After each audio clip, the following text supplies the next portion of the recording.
Hello friends, welcome to the education classes. Friends, आज की video में मैं आप सभी के लिए एसएससी जीडी भर्ती 2025 हिंदी के इंपॉर्टेंट क्वेश्चंस इस वीडियो में लेकर आया हूँ। दोस्तों, जो फरवरी में आपका एग्जाम होने वाला है उसमें ऐसे क्वेश्चन अवश्य पूछे जाएंगे। तो चलिए दोस्तों, स्टार्ट करते हैं आज की क्लास। फर्स्ट क्वेश्चन है आपका, निम्नलिखित वाक्यों में से कौन सा जो वाक्य है वह शुद्ध है। तो आपको बताना है इन चारों में से सबसे शुद्ध वाक्य वह कौन सा है। तो देखिए, शुद्ध वाक्य जो है वो हमारे विद्या श्रेष्ठ धन मानी जाती है, ये वाक्य एकदम शुद्ध है। सी ऑप्शन आपका राइट आंसर हो जाएगा। नेक्स्ट क्वेश्चन देखिएगा।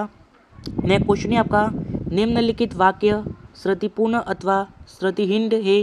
श्रुतिपूर्ण का अंश का चयन कीजिए। यदि वाक्य सृष्टि हो तो 4 पर विकल्प लगाइए। तो 4 पर क्या विकल्प लगेगा? तो कोई सृष्टि नहीं, यानी कि आपका ऑप्शन नंबर ए, यानी कि इधर आजकल राइट आंसर हो जाएगा। नेक्स्ट क्वेश्चन है आपका।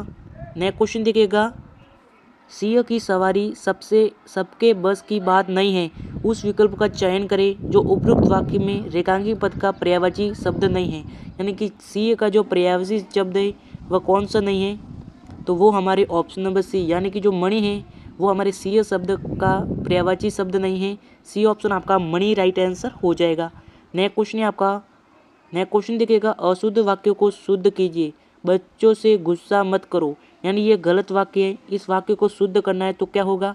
तो शुद्ध वाक्य होगा, बच्चों पर गुस्सा मत करो, यानी कि बी ऑप्शन आपका राइट आंसर हो जाएगा। नेक्स्ट क्वेश्चन देखिएगा।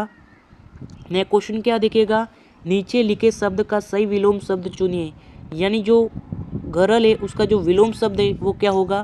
तो देखिए, जो गरल शब्द है उसका जो विलोम शब्द है वो हमारे सुधा होगा।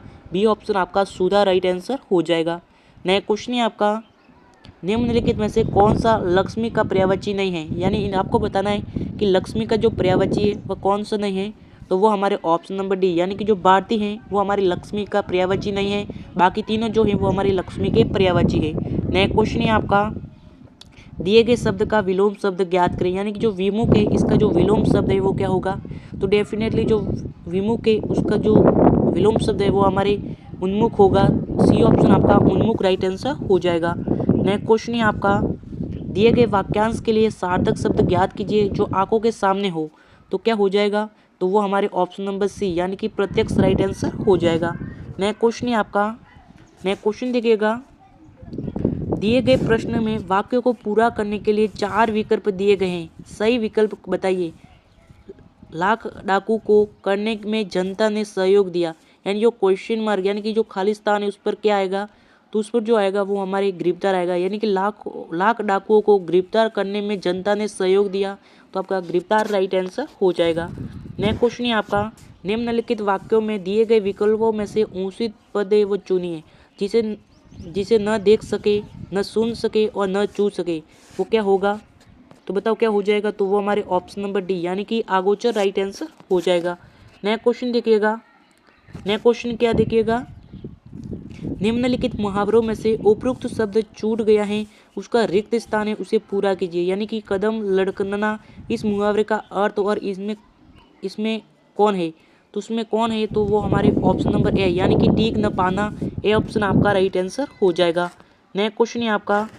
नेक्स्ट क्वेश्चन देखिएगा, दिए गए प्रत्येक वाक्य में रिक्त स्थान के उपरोक्त शब्द द्वारा पूर्ति की जानी है। इसके लिए 4 विकल्प में प्रस्तावित है। उचित विकल्प का चयन कीजिए। सत्य और अहिंसा का संबंध है, यानी जो सत्य और अहिंसा का जो संबंध है वो हमारे घनिष्ठ संबंध है। बी ऑप्शन आपका घनिष्ठ राइट आंसर हो जाएगा। नेक्स्ट क्वेश्चन देखिएगा। नेक्स्ट क्वेश्चन है आपका, निम्नलिखित वाक्य के रेखांकित अंश के स्थान पर विकल्पों में से सबसे उपयुक्त शब्द है उसका चयन कीजिए। यानी कि शौक है कि मैं अपने पत्र का उत्तर नहीं दे सका, यानी जो शौक है अंडरलाइन, उसका जो रेखांकित पद है उस स्थान के उपयुक्त शब्द का चयन कीजिए। तो उसका उपयुक्त शब्द जो है वो हमारे खेद होगा। ए ऑप्शन आपका खेद राइट आंसर हो जाएगा। नेक्स्ट क्वेश्चन है आपका, तब की बात और थी, यानी कि तब की बात कुछ और थी, फिर ऐसा नहीं होगा। उपयुक्त वाक्य में जो उपयुक्त तब है वह फिर समानार्थक क्रिया विशेषण की सही अर्थ है वो क्या होगा? तो उसका जो सही अर्थ है वो हमारे ऑप्शन नंबर बी, यानी कि तब का अर्थ उस समय और फिर का अर्थ दोबारा होगा। बी ऑप्शन आपका राइट आंसर हो जाएगा। नेक्स्ट क्वेश्चन है आपका, रिक्त स्थान की पूर्ति उचित संख्या शब्द से करें। यानी जो रिक्त स्थान की पूर्ति है वो आपको संज्ञा के उचित संज्ञा शब्द से करनी है। यानी कि तरल अवस्था में होता है, यानी कि क्या तरल अवस्था में होता है, रिक्त स्थान है उस पर क्या आएगा, तो देखिए जो रिक्त स्थान है उस पर हमारे पारा आएगा, यानी कि जो पारा है वह तरल पदार्थ में होता है। डी ऑप्शन आपका पारा राइट आंसर हो जाएगा। नेक्स्ट क्वेश्चन क्या देखिएगा, नेक्स्ट क्वेश्चन काफ़ी इंपॉर्टेंट है, यानी निम्नलिखित अनुच्छेद को ध्यान से पढ़िए तथा प्रत्येक प्रश्न के उत्तर के लिए दिए गए 4 विकल्पों में से उचित विकल्प का चयन कीजिए। यानी जो चिकित्सा है उसके बाद जो यहाँ पर रिक्त स्थान है उस पर क्या आएगा, तो यहाँ पर देखिएगा गद्यांश के रिक्त स्थान जो फर्स्ट है उसके लिए जो उपयुक्त शब्द है वो क्या होगा, तो देखिए जो चिकित्सा यानी जो अंडरलाइन है उस पर क्या आएगा, तो देखिए चिकित्सा के क्षेत्र में काफ़ी, यानी कि चिकित्सा किस क्षेत्र में काफ़ी, तो चिकित्सा जो है वो हमारे विज्ञान, यानी कि विज्ञान आएगा। सी ऑप्शन आपका विज्ञान राइट आंसर हो जाएगा। यानी जो चिकित्सा है विज्ञान के क्षेत्र में काफ़ी वापिस खालिस्तान है तो उस पर क्या आएगा, तो यहाँ पर लिखा है 2 नंबर, यानी कि यहाँ पर क्या आएगा, तो उसके लिए आएगा क्या आएगा, प्रगति, यानी कि बी ऑप्शन आपका प्रगति राइट आंसर क्या आएगा, प्रगति, यानी कि बी ऑप्शन आपका 2 नंबर पे आएगा प्रगति। प्रगति हुई है अनेक, यानी कि अनेक जो इसके बाद क्या आएगा, अनेक जानलेवा, यानी कि 3 जो है वहाँ पर क्या आएगा, जानलेवा, यानी कि 18वें का डी ऑप्शन जानलेवा आएगा। यहाँ पर जानलेवा बीमारियों से छुटकारा मिलने लगा है। उसके बाद वापिस है उसने, यानी कि जो उसने 4 है उस पर क्या आएगा, तो 4 के लिए क्या आएगा, तो उसके लिए आएगा आपका ऑप्शन नंबर डी, यानी कि उसने जीवन, यानी कि जीवन को सुंदर और क्या बनाया है, सुंदर और क्या बनाया है बताओ, सुंदर और दीर्घ बनाया है। तो आपका यहाँ पर क्या आएगा, दीर्घ, यहाँ पर क्या आएगा, सुंदर, तो यहाँ पर 4 जो है उस पर आएगा हमारा जीवन और यहाँ पर आएगा हमारा दीर्घ, तो आपका डी राइट आंसर हो जाएगा 20वें का, और 19वें का आपका होगा डी, यानी कि जीवन। तो आज की क्लास यही समाप्त करते हैं। क्लास कैसी लगी कमेंट जरूर कीजिएगा, और अभी तक चैनल को सब्सक्राइब नहीं किया तो सब्सक्राइब करके अपने सभी मित्रों के साथ ये वीडियो शेयर कीजिएगा, और मिलेंगे नई क्लास के साथ, तब तक के लिए जय हिंद जय भारत।